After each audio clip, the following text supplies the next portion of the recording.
Hello, everyone. This is James Nussbaumer, and I'm the author of The Master of Everything, a story of mankind in the world of illusion we call life. It is on sale everywhere books are sold and is published by Ozark Mountain Publishing Company. If you don't own a copy of this soon, I hope that you'll pick one up because the momentum is going strong, and book two is on its way out now. In fact, I just got the galley proofs on book two. But today's video blog really stems around, my good friend Kevin Moore of The Moore Show in the UK, television host Kevin Moore. Many of you know I did an interview with him right after I was released from prison after 8 years. And Kevin and I have stayed in touch, Kevin Moore, and he's gotten some people that wanted to know more since the interview, and I've gotten loads of messages on my Facebook wanting to know what took me so long to build a relationship with A Course in Miracles, or to find A Course in Miracles. Because for those of you that don't know this book, The Master of Everything, it is based on the principles of A Course in Miracles, which which just saved me. But let me first talk about what really it went down, and I call this video, this blog, video blog, taking the branch in the road, or choosing the branch in the road. As I talk right now in this video blog, in fact, in this very instant right now, there's the sound of a serene sound of the railroad in town. The railroad going right through town, and it really soothes me. It's in the background. You may not hear it. It's right outside a window right here. I mean, it's just after midnight right now that I'm doing this, and with a half-hearted March full moon, and the rail cars just oozing along. It's a sound I've always been fond of since a young boy. The sound of the railroad, the horn going through town, and the cars on the track going through town. It just something that it just soothes me, but it also makes me recall a painful ordeal. But now I see as rewarding times of my incarceration of 8 years, of a 10-year sentence in an Ohio State prison. Yes, a white-collar crime for a foolish securities violation, but in an overcrowded state prison system, there were no such things as white-collar offenses. I mean, many of my fellow inmates were dealing with life sentences.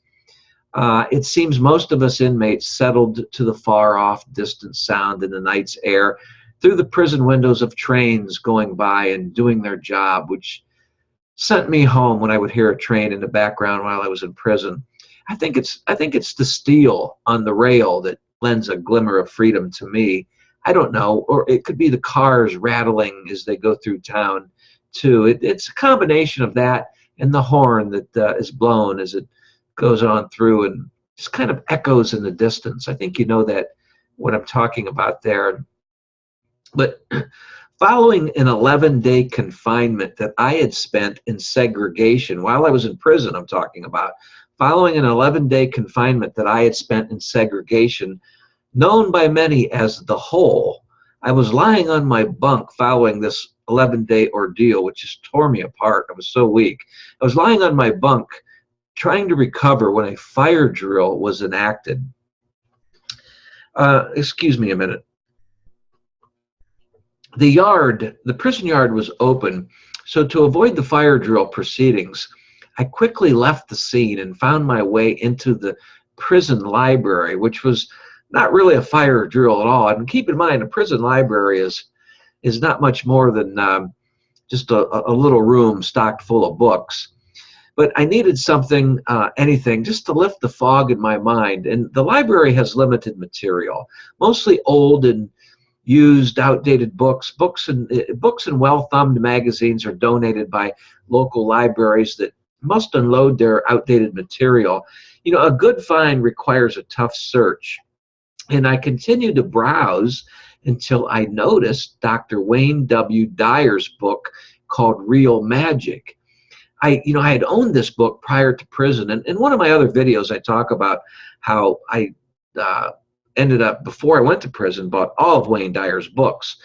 But I mean, years before I went to prison. So by the time I'd gone away for this long ordeal, I had already been a big fan of Wayne Dyer. But I'd found his book, Real Magic, there, and this was like it was like an old friend out of the blue paying me a much needed visit when my emotional states were just rock bottom. You know, I immediately checked out that book, Real Magic, out of the library for 2 weeks and held closely to every word and thankful for the boost. Upon returning Real Magic, I decided to search a section of philosophical type books, which had all been published years ago according to their copyright. An unusual old, and I have it right here too, but an unusual old looking battered blue covered book with faded gold lettering popped out at me. And I casually pulled it off, and here it is right here. If you can see it, you probably can hardly see the gold lettering on it. And this is the book. Look how old it is, and the yellow pages, and just how terrible. And you can see that I had to. Anyways, well, let me continue here. But I pulled it off the shelf, and it fell to the floor and landed on my foot, partially open to some torn and raggedy pages. As I bent over to pick it up, I noticed the faded gold lettering, to my surprise, to say, "A Course in Miracles." This is the book. This is the actual book that I'm talking about at that time that I was able to hang on to. And of course, I had to put my name all over it this way in prison. So if it was stolen, I was able to identify it with this magic marker kind of lettering that you only get from a guard, borrow from the guard, to put this on there to identify. You got to do that all over your book. You'll see on the inside where I wrote Nussbaumer, my name, and I had to have it taped because it was all falling apart. Course in Miracles, you might be able to read that as saying, but it's just, you can see how battered this book is. But as I bent over to pick it up, like I had said, I noticed the gold lettering to say A Course in Miracles. And it's something that I had procrastinated on seeking out much of my adult life. And for those of you who know me, that's another story I can't expand on in this video because I don't have time. But I knew that in my past, I needed to search for A Course in Miracles, but I never did. And I finally ran into this in prison as it fell on my foot, pulling it off a library shelf when I didn't even really know what it was at first. But I quickly made a double take of this book. I looked at it and I says, A Course in Miracles. I can't believe this is you. It took me all these years to find you. And I said to myself with a warm, glowing feeling inside, and also to the book as if it had been looking for me, again and again, I said, so this is what you are. This is what you are. I'm so glad to finally meet you. How did you get here? I was both elated and nervous. I was shaking because in prison you're always nervous and you're always looking over your shoulder. And my hands shook, and I hugged this book in my arms like this, looking over my shoulder. And I was like, oh, I can't believe this. You showed up here for me in prison. Keep in mind, I never ran into any other copies of this book while I was in prison, except for one time, which is something that we'll talk about later. But I knew right then whatever was contained within these pages was written for me. As it turned out, this copy was the condensed version, with all 3 volumes, included in one publication. So please keep in mind that, like I said, this is not a publication that you would ordinarily find in a prison as you would a Bible, which is available everywhere. Nevertheless, as I stood there in the library at the bookshelf where I met my new friend, I went to the copyright page to see that it was dated 1975. And in my book, I describe why this was the year that my search for answers truly began. And I quickly skimmed through to catch glimpses of some of its wording and found it to be extremely deep and difficult to understand, like a foreign language. But at least for now, I thought, I promised and made a resolve to myself to learn this new language as best that I could. As I flipped through the book, feeling eager and rushed, I was stopped at a section while I was still standing there in the library in a smaller print than normal print, which grabbed my attention. I stood there with tears in my eyes. No kidding, I'm serious, because that's the state that I was in. I stood there with tears in my eyes, shaking as I read the following, which seemed as though it were speaking to me. It said, "This course is a beginning, not an end. No more specific lessons assigned, for there is no need of them. Henceforth, hear but the voice for God. He will direct your efforts, telling you exactly what to do, how to direct your mind, and when to come to him in silence, asking for his sure direction and his certain word."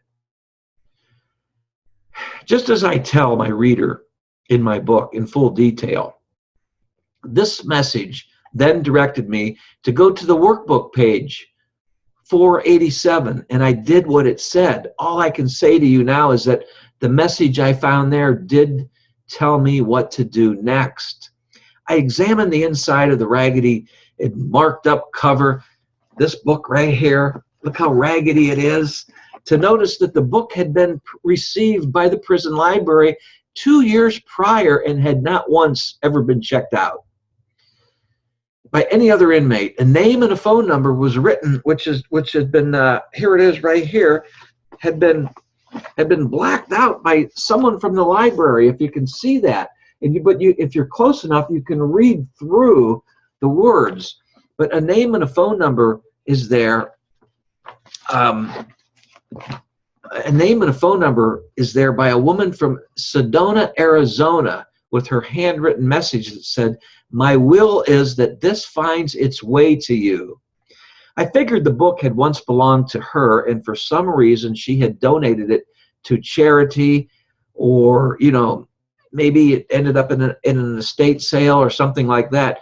But the writing seemed to be years old, and made me think that it had ended up in some kind of a, maybe even a garage sale or something, or some kind of a charitable situation, or a social club, or what have you. In any event, it somehow, this was in Sedona, Arizona, it somehow found its way across the country until it landed on my foot in a prison in southern Ohio. And at that very time, I was in critical need for it to be with me. The condensed version right here that I'm showing you, it's the condensed version of A Course in Miracles. This includes a 669-page text, a 488-page workbook for students, and the 92-page manual for teachers. I immediately checked it out of the library and began to read each word for its deep content. At first, I found much of it difficult to understand. Nothing seemed to make sense. However, I felt the words connecting in a peculiar way I cannot describe. I felt I was being pulled towards something, like any branch in the road, but also welcome to take that branch, to take that turn, to go for it. What I was beginning to experience on this path was both exciting and inexplicable, like I could not turn backwards. I knew to the core of me that for some strange reason, this publication was destined to show up in my life. Later, and still now, I have a sensation that this book, A Course in Miracles, was written for me. Who knows, perhaps it got there by the many winding and dark paths through small towns on a rail car. Here's to your own sensations in this world. My best to you. Let me quickly add that I have a system that I use to claim real abundance and wealth in my life, and I'm so pleased with the results I'm getting that are helping me earn attractive residual income while I promote this book, The Master of Everything.